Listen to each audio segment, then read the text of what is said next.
Okay. Good afternoon. Welcome to Saturday Dharma group of IDIA. Now we start the 97th SDG Dharma talk ceremony. Next page, please. Can you hear me now? Yes. Okay, good. 사무장님, PPT page, the order of Dharma talk, please. Today, the order of Dharma talk is as following.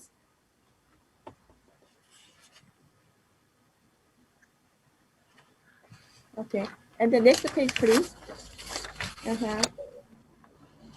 At first, we will begin with the three refugees. Please put your palms together in front of your chest. Now recite the three refugees in English. I will read the first and then repeat after me, please.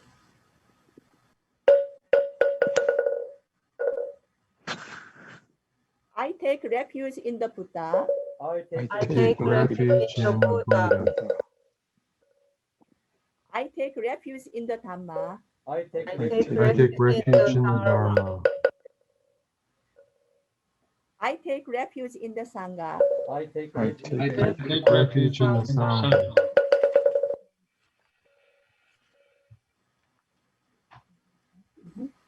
Next, we will chant the heart sutra. Let's chant together, watching screen.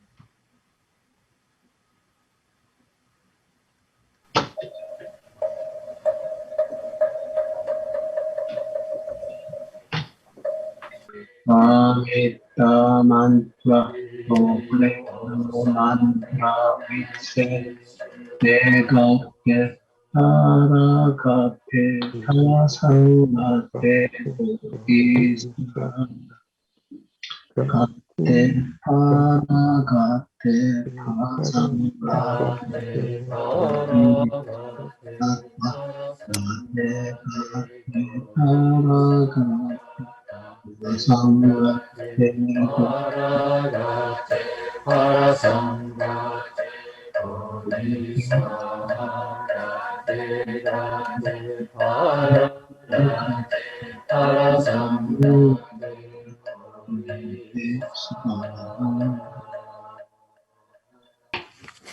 Today's Dharma teacher is Venerable Chong Go Sunim. I will introduce him briefly.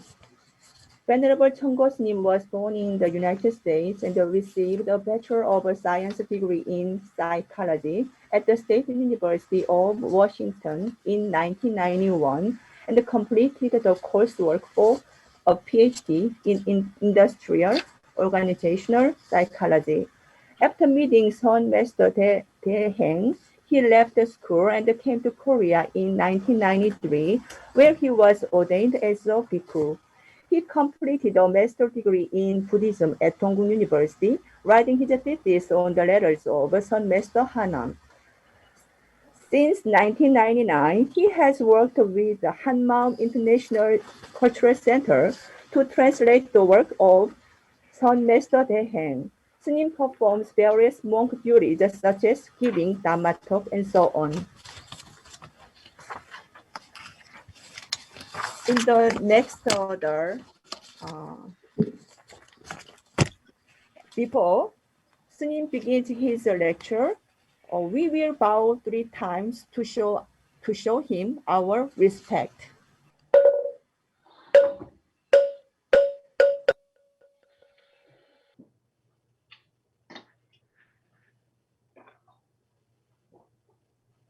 Shall I go ahead and start?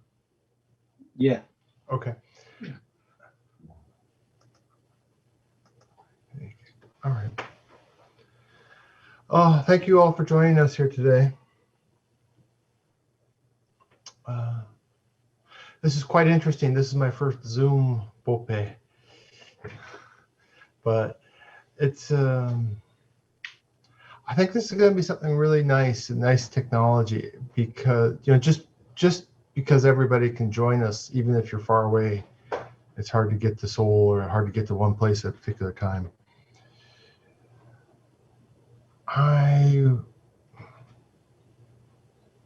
Sort of the topic for today was, we live on our own land. Years ago, there was a kind of a Sunim from Jirisan who came up to see Deheng Kunsunim. And he went up to see her and he said, "Pay me the rent." And she said, "Why should I pay you rent? I live on my own land." And it was kind of funny because I didn't know what was going on at the time. You know, it's like, what are they talking about? Why would, you know? But the thing is we have this, we're not lacking anything. It gets really easy to think we're missing something or there's some part of ourselves that we need to find. But the fact is, everything we have is already right here. You know, we call this Buddha nature or Dharma nature. And it's, how to put it this way?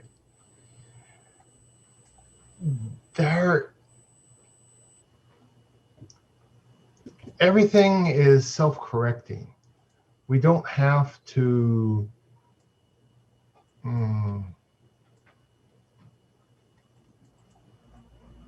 we don't have to worry about the issues of the moment too much.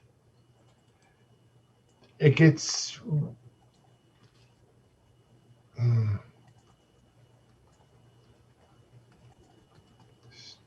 strange.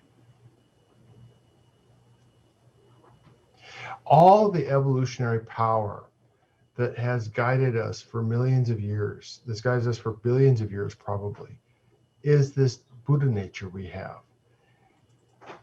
All we have to do is keep coming back to this spot and we'll find our way forward. We'll start moving forward. We'll find a new path. We'll find a new hope.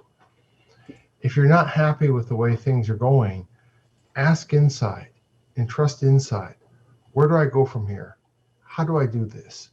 What's a good way forward? I need more energy. I need more hope. I need more joy. I need whatever it is. Ask inside and trust that inside. Because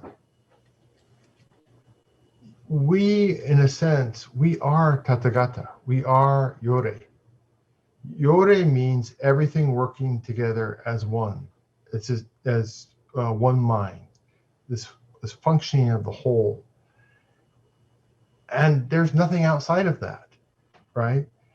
This is why when you ask in the Diamond Sutra, when it says, you know, don't think that somebody said I gained something. You know, the Buddha said, Subodhi, you don't think, do you, that I gained something when that I did something and I gained enlightenment? Because the Buddha never gained anything. He was already right there. He was already, it's like, I don't know, sitting in a river and saying you gained water. And it's like, no, the water was there the whole time.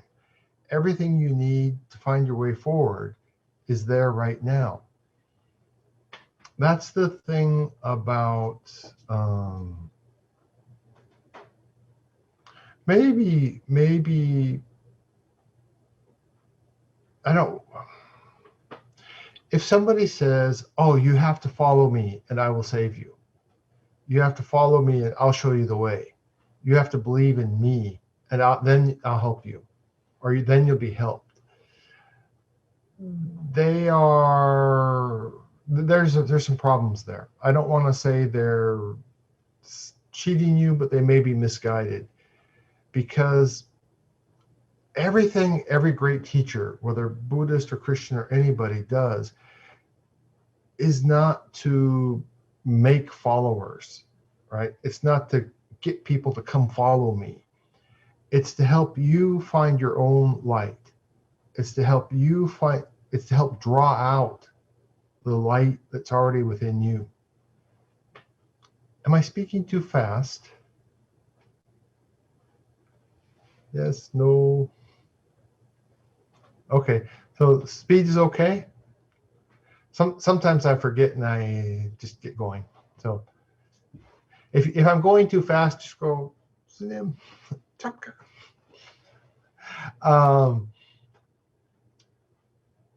But so I think when Shakyamuni saw the star in the east, he didn't see the star. He realized his own inherent Buddha nature was seeing and responding to the star. Every, you know, it looks like many of you are probably parents, and any parent, what do they want? They want to see their kids do okay, right? They want to see, you know, the happiest thing for a parent really is to know that their kids will be fine after they're gone. You know, to see their kids go out in the world and do okay, and they'll be okay without them. You know, the one of the most heartbreaking things is when parents can't do that, when they worry about their kids. What happens if I'm gone? Who will take care of my child? And this is a real hardship for parents. But awakened people are the same way, right? Because if you really understand that everybody's one, like, I don't mean understand, I mean feel it. So somebody else is happy, then it's like you're happy. If somebody else is suffering, you're suffering. And if somebody else is doing something stupid, right, it hurts you, not just because they're being stupid, but because if you're really practicing, sometimes you clearly see how what they do is going to cause them suffering. You see the pain they're going to cause themselves. Right? You just, it's, oh, this isn't going to end well. Right now, this person's causing problems, but they're the ones who are going to suffer for it. They're the ones who are going to suffer from it. And all the truly awakened people are at that stage. You know, they see what's going on. They understand how that's going to happen. And so it's like their own pain. I don't know for sure, but everybody knows the story of Kyungho Desa and how he just left and went up to somewhere in North Korea and taught school kids, right? I think it was because he just saw that he couldn't do anymore. He did everything he could to try to raise people's spiritual level, but he just saw that one person by himself, he did everything he could, but it wasn't enough to stop everything that was coming with the Japanese era. And I think it was just too painful for him to watch. And he's like, I've done everything I can, and I'm just going to go live somewhere quietly.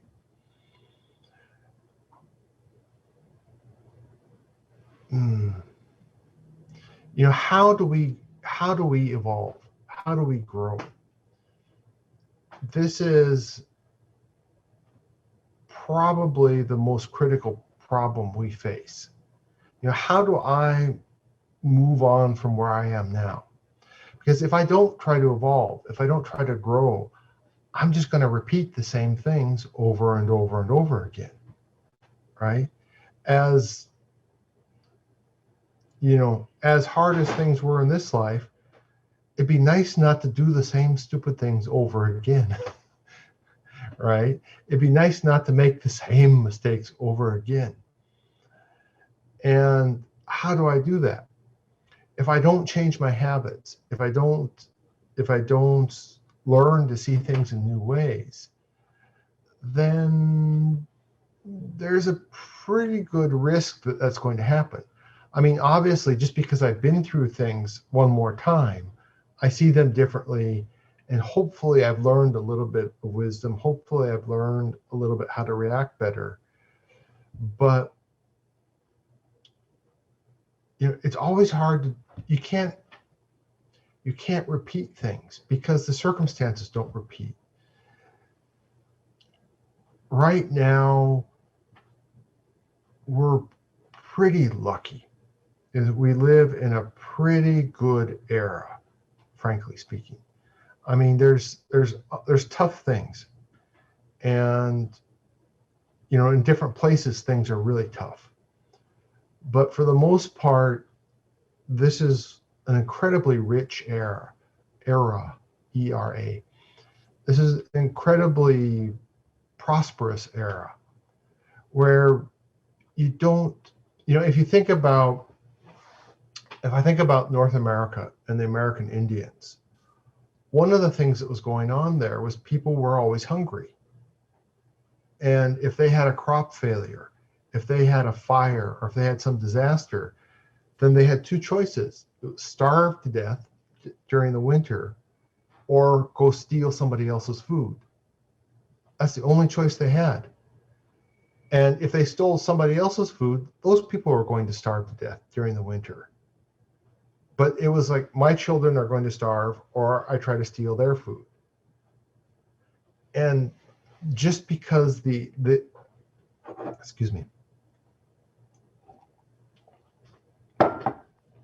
just because the error was so difficult, they didn't have any choice.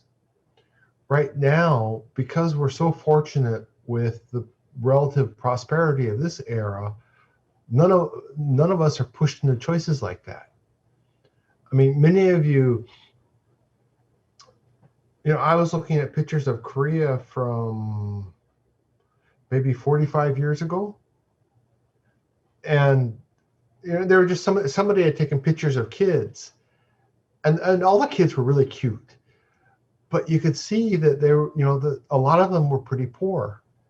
Life was tough, and you didn't have a lot of choices. You didn't have a lot of options about what you did. And so even if you repeated the exact same life again, you might not be lucky enough to be born in as prosperous a time. You might not be lucky enough to be born in as fortunate a time. There's, at least for the last 70 years, we haven't had any wars. We haven't had any, any really unfortunate things like that. And so sometimes people get caught up in the idea, or they unconsciously think, oh, I'll just, be born again and try to do this differently this time. Well, our goal, in a way, this middle realm that we live in is a testing ground or a temporary place. We're not supposed to try to stay here forever. We're supposed to try to grow and evolve. And the key to that is our Buddha nature, this connection we have with the whole. If I just try to rely upon my memory or my intellect, I can kind of do okay, but I make a lot of mistakes. But if I try to work from inside and see what comes out from inside, it's a much different story. I was talking to somebody just a little bit ago who was really happy with some of the translations I've been helping with. And the thing about those kinds of translations is I get to some piece that doesn't click with me, that doesn't make any sense. And I ask inside, I just let it settle down inside. You know how you pour water on a naan and it just makes that bubbling sound over the rocks? Well, that's kind of what I do, and just see what comes out. And then what comes out, sometimes it's like, oh, right, that's exactly the way to express that. And so I go with that. And later I'll be reading the translation and sometimes I'm like, wow, that's really good. Who did that? And it's like, oh, I was the one who did that. But it wasn't me, right? It wasn't, if you ask me for advice, this is funny. Years ago, a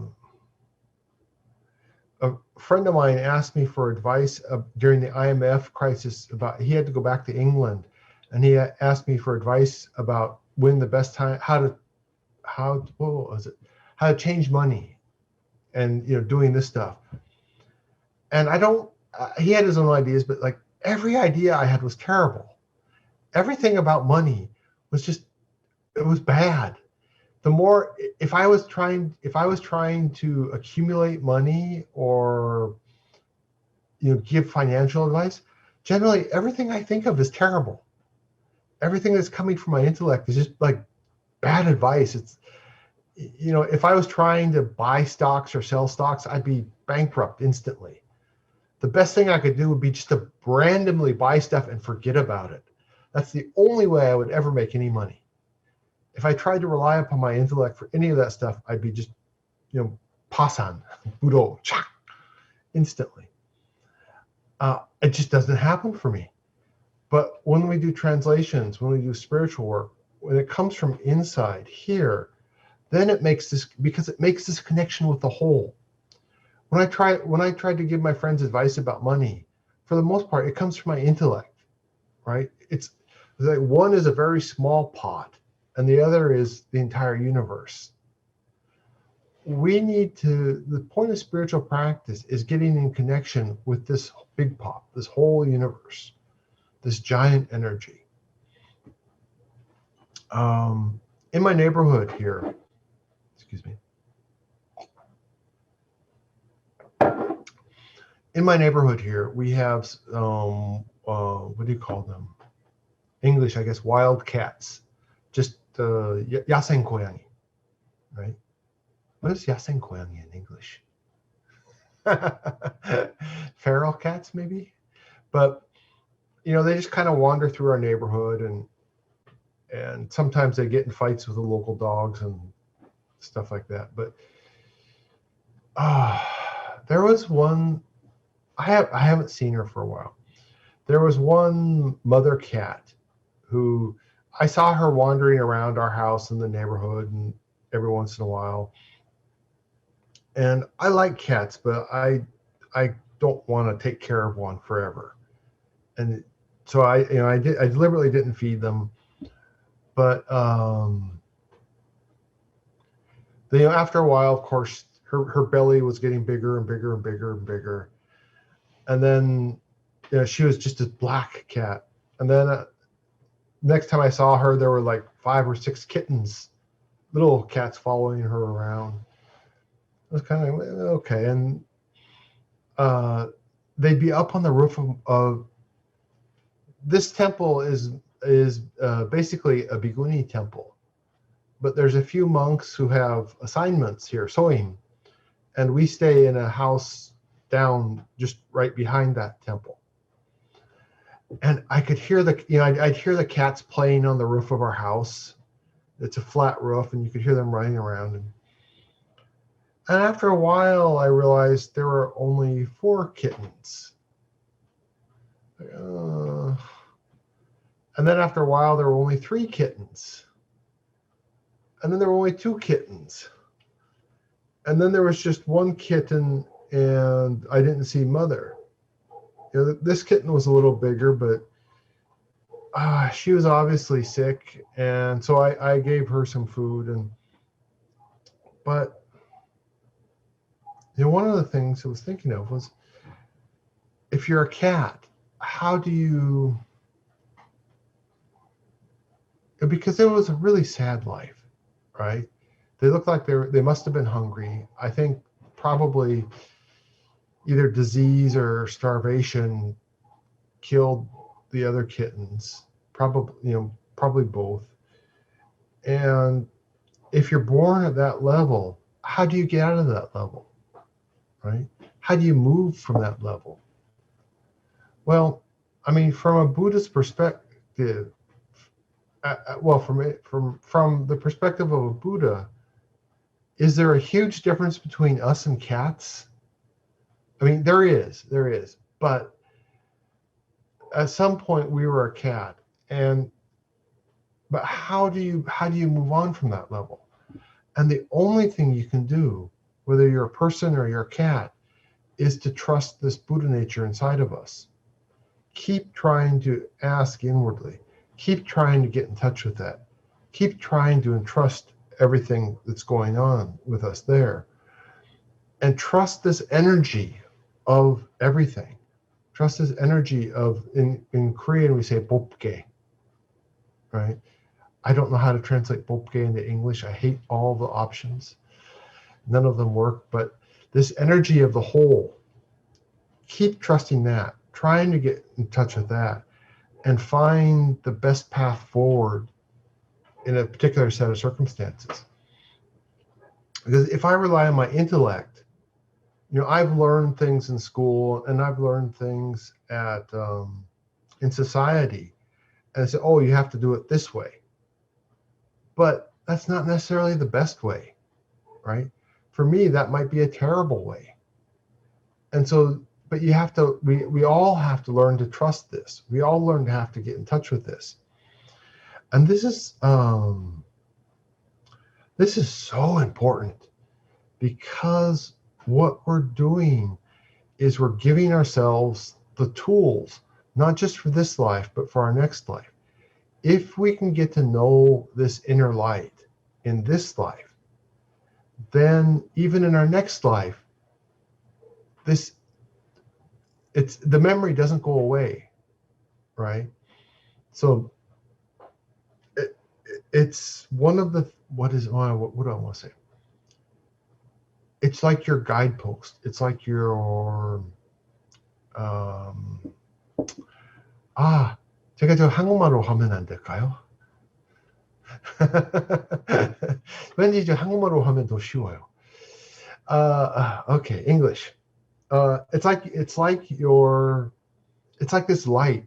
If you taste this true taste of our Buddha nature, of our true nature, you don't forget it. And anything else that comes along, it doesn't quite compare. So if you experience a deeply truthful oneness, then it's much harder to cheat somebody like that. Because if somebody, like, for example, 사기꾼, if you meet somebody like that, you've met real wholesome truthfulness. And if this other person you're meeting doesn't have that feeling, you feel the difference. Something's different here. Something's not quite right there. And so it's much harder to cheat somebody like that. It's much harder to, because if you haven't had this taste of our Buddha nature, then, this sounds the same as that. You'll go left or go right. No, they're both about the same. What's the difference? But if you've tasted this, then somebody says, go the other way. And you're like, nah. Maybe you go that way just because of social pressure or something. But part of you is going, nah, I don't really want to go that way. I don't know which way I'm supposed to go, but that doesn't feel right. And so right with that one thing, it keeps you from falling into a lot of holes. It keeps you from falling into a lot of problems. Even in the Bible, it says, hang out with good friends, hang out with good people, right? 한국말로 좋은 버스 뭐 사귀하라. But that, Confucianism probably says exactly the same thing, right? Hang out with people of good quality. Well, if you've had the taste of this, you can't help but do that because that energy is there, because that hopefulness is there. So this is I'm totally digressing, but this is also why I got interested in the topic of Taegyo, right? Because when I was a child, I was very in English scattered, right? Kind of going here, going there, not knowing what to do. But when I started coming to the temple here, the kids were some of the kids were very in English spooky, because they were so aware, right? They were so alert. And that's because their parents knew about this practice. The parents were working on entrusting everything to this fundamental mind. And so without trying to do Taegyo, right? Without trying to study Taegyo or do anything special, they accidentally did Taegyo in English prenatal education. And so it definitely works with children. But what is this body of mine? Right? This body of mine is a collection of billions of lives that are constantly being born and constantly dying. They say that every cell in your body dies. Every cell in your body is changed within a 7-year period. Have you heard this? 7년마다 몸의 모든 세포도 다 바꿔요. Well, by now that means my bones should be kimchi and rice, maybe with some doenjang thrown in, right? Maybe a little bit of pizza, but and so every day, every instant, new lives are being born in my body. And so one of the things you can do with this idea of Taegyo is teach the lives in your body, show them how to behave. It's a funny thing, but I give Dharma talks at Korean Army bases. Well, before, you know what? It's really nice to see so many people without masks. Oh, this is actually really nice. I'm sorry. I don't know if you see each other, but all of a sudden I realized this is the first time I've been talking to people without a mask. Me wearing a mask or you wearing a mask. It's quite, it's a little bit surprising all of a sudden. But so I give talks at the Korean Army bases, and they're all 20, 21, 22, 23-year-old men. And if the master sergeant, if the wonsa says, go climb that hill, you can do it. I know you can do it. They don't say anything. They're like, oh, okay. 원사님은 우리가 할 수 있다. 그래, 하자. But if the 원사님 says you can't do it, right? 너희들 이거 못해요. 이거 너무 힘들어서 너희들 못해요. What are they going to do? Sometimes they say, yes, we can, but most of the time they go, oh, okay. The master sergeant says we can't do it. I guess we can't do it. The lives in our body are exactly the same way, 100% the same way, right? If you say, we can't do it, or if I keep telling myself, I'm sick, I don't feel good, it may be true, but the lives in my body hear that and think, okay, I'm sick, and it kind of gets towards, I'm supposed to be sick. Well, even if I am sick, even if I do feel terrible, all of that is just this one body, right? The body of this life. I don't want to take that to my next body. I don't want to carry that around to the next body, to my next life.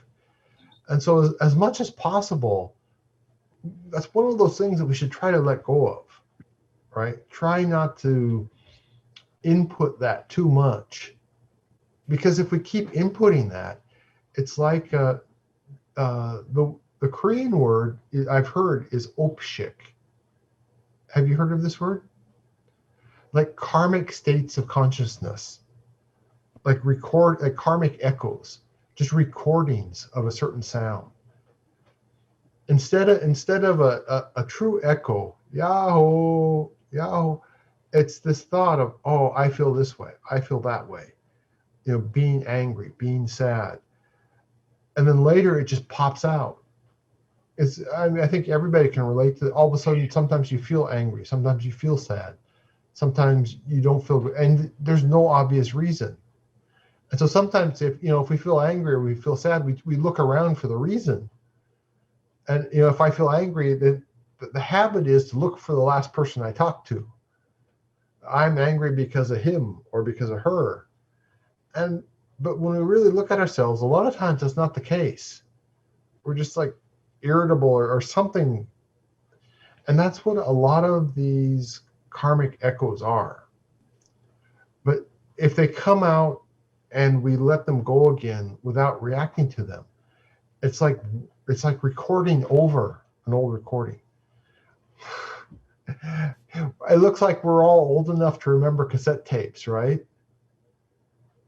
If you have a recording on a cassette tape and you push record and you don't connect the microphone or you don't say anything, the recording gets erased. It's the same thing. If I try to give this example to the youth group, they don't know what I'm talking about. They don't know what are cassette tapes. It's like, I'm not that old. What do you mean, what are cassette tapes? But yeah, let me see, what time is it? Okay.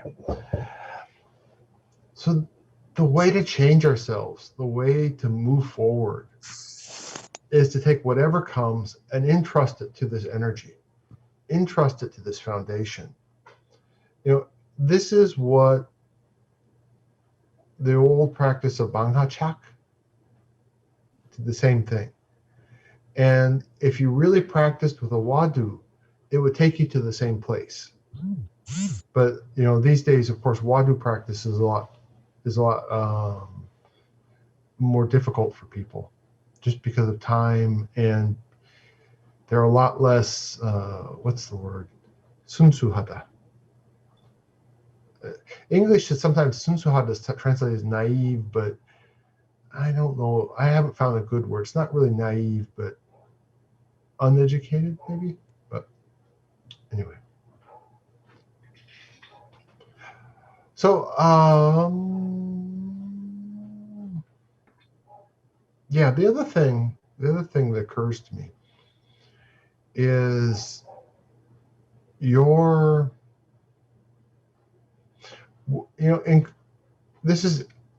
I've been in Korea so long, sometimes I wind up using Konglish without realizing I'm using Konglish. But we talk about brightening our mind in Korean. 한국말로 마음의 밝기다, right? And sometimes literally it can mean to uncover or to discover.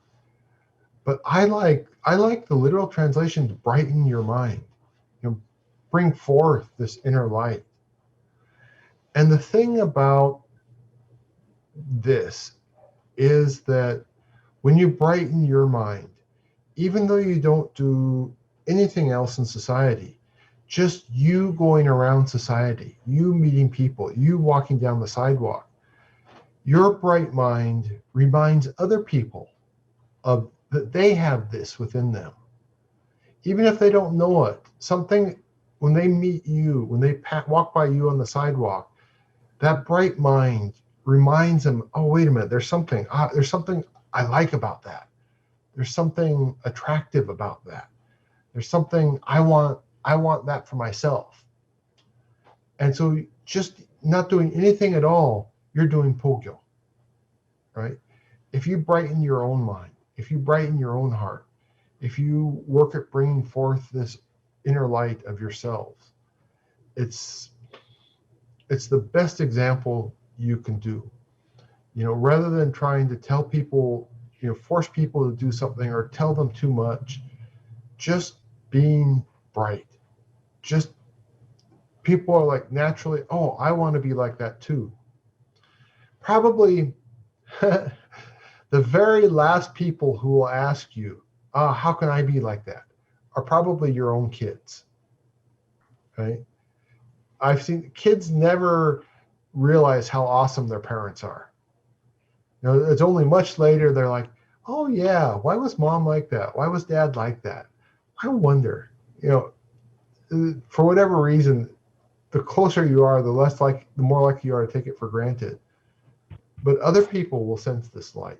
And so if you want to do pogyo, that's the best way, in my opinion. So questions. What questions do you have, or would you like to ask?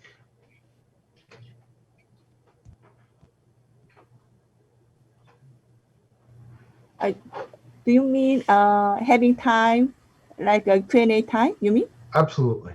Okay. You finished your Dharma talk now? Okay, then. Is it okay? Yeah. Okay. Thank you very much.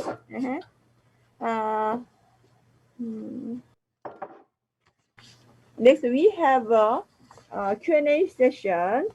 For reference, I want to announce something.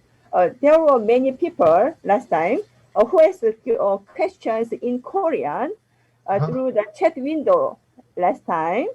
But today, if possible, please ask questions in English, please.